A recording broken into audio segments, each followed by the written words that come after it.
Well, parts of Central and Eastern Europe have been experiencing unprecedented and deadly flooding. Scenes here from Romania.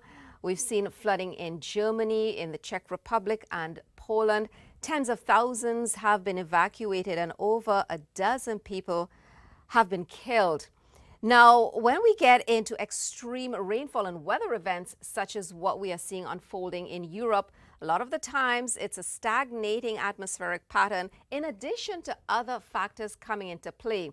The pattern that we're seeing right now for us is what we call a Rex blocking pattern, in which we've got that ridge sitting over the low pressure center, and that low gets cut off from the general circulation, leading to stagnating weather patterns, and in this case devastating and deadly flooding. Now, we can relate that to a similar situation here across eastern North America, where we've seen that low pressure center across the Carolinas pulling in significant moisture and flooding rains for us across parts of the region. Meanwhile, the opposite, when you sit under the ridge like Ontario and Quebec, you get a void of moisture. Everything circulates around that ridge, leading to dry conditions for several days and perhaps weeks on end.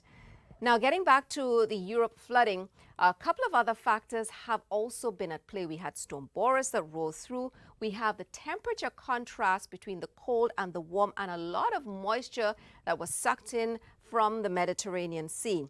Another thing at play, of course, we have the Alps, orographic lift and the influence of that. And we can sometimes see this across British Columbia, Western Canada, where we've got atmospheric rivers that bring in quite a bit of moisture and additional rainfall on the lee of the mountains. As we move through the next 48 to 72 hours, still looking at some significant rainfall for parts of northern Italy.